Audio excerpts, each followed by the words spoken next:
UP के जनपद कन्नौज में डिप्टी सीएम केशव प्रसाद मौर्य ने कांग्रेस सपा पर बोला हमला। कहा कांग्रेस ने बाबा साहब के साथ जो अन्याय अपमान किया उसे उजागर करेंगे। कांग्रेस सपा दोनों एक समान। सपा ने भी मेडिकल कॉलेज से बाबा साहब का नाम हटाकर किया उनका अपमान। मिल्कीपुर में पीडीए के अखिलेश यादव के सवाल पर कहा कि पीडीए फर्जी, उनके पीडीए मतलब परिवार डेवलपमेंट एजेंसी जिसमें गुंडों, अपराधियों और माफियाओं को मिलता संरक्षण। इसीलिए चुनाव में जनता ने नकारा। सीएम के यमुना पर दिए बयान पर कहा कि आपने यमुना जी को क्या किया गंदा। 8 फरवरी के बाद दिल्ली में आएगी भाजपा, सरकार बनने के बाद भाजपा साफ करेगी यमुना। महाकुंभ को लेकर अखिलेश यादव के तंज पर कहा कि वो भी आए, उनका स्वागत है। डुबकी पर आस्था को लेकर सवाल उठाएंगे तो नहीं होगा बर्दाश्त। पीएसएम डिग्री कॉलेज कन्नौज में संविधान गौरव अभियान कार्यक्रम में आए थे डिप्टी सीएम केशव प्रसाद मौर्य।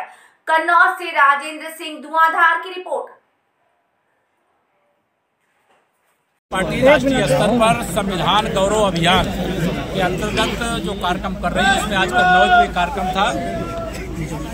बाबा साहब भीमराव अंबेडकर जी के चरणों में शीश झुकाकर हम सब संकल्प लेते हैं कि बाबा साहब के साथ जो अन्याय, जो अपमान और जो उनकी भावनाओं की अनदेखी करके कांग्रेस ने पाप किया है, उसको उजागर करेंगे। बाबा साहब को भारत रत्न क्यों नहीं दिया, उनको चुनाव में हराने का प्रयास क्यों किया, संविधान सभा का सदस्य बनने से क्यों रोका था, ये सारी चीजें हम जनता के बीच में ले जा रहे हैं, आगे ले जाने का काम करेंगे। और मैं स्पष्ट कहूं कि कांग्रेस और समाजवादी पार्टी में कोई अंतर नहीं। अगर कांग्रेस आजादी के तत्काल बाद से बाबा साहब को लगातार अपमानित करने का काम किया, तो समाजवादी पार्टी ने कन्नौज मेडिकल कॉलेज का नाम, जो बाबा साहब भीमराव अंबेडकर जी के नाम से था, उसको बदलने का पाप किया था, जिसे भारतीय जनता पार्टी ने फिर से बाबा साहब के नाम से करने का संकल्प पूरा करने का काम किया है। और हम बाबा साहब के सम्मान में भाजपा और भाजपा सरकार सब मैदान में। अखिलेश जी ने कहा है कि मिल्कीपुर में केवल 20% पीडीए के लोग हैं,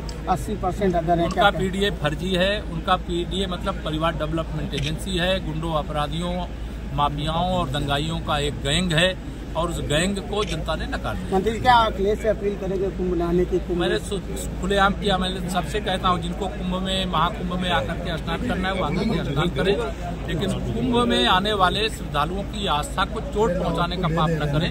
हमें गर्व है कि हम अपनी संपूर्ण मंत्रिपरिषद के साथ महाकुंभ में संगम में डुबकी लगाए, कैबिनेट की बैठक लिए और महाकुंभ 2025 में 2031 में होने वाले अर्ध कुंभ की नींव डालने का भी संकल्प लिए। कई फैसले ने एक्स किया है कि जो मथुरा से निकली यमुना है उस पर आप आचमन करके देखें। इस पर आप आजकल कांग्रेस के साथ अखिलेश यादव जी की दोस्ती टूट गई है और केजरीवाल जी से दोस्ती और उस दोस्ती के क्रम में यमुना जी आगरा से नहीं निकलती है। इसलिए अखिलेश जी को ये मालूम होना चाहिए, आगरा या मथुरा से नहीं निकलती है, वो यमुना जी वाया दिल्ली ही आती हैं। और दिल्ली में अरविंद केजरीवाल की सरकार ने इतना यमुना जी को दूषित किया है कि वहाँ निश्चित तौर से कोई डुबकी लगाना, आचमन लगाना संभव नहीं है।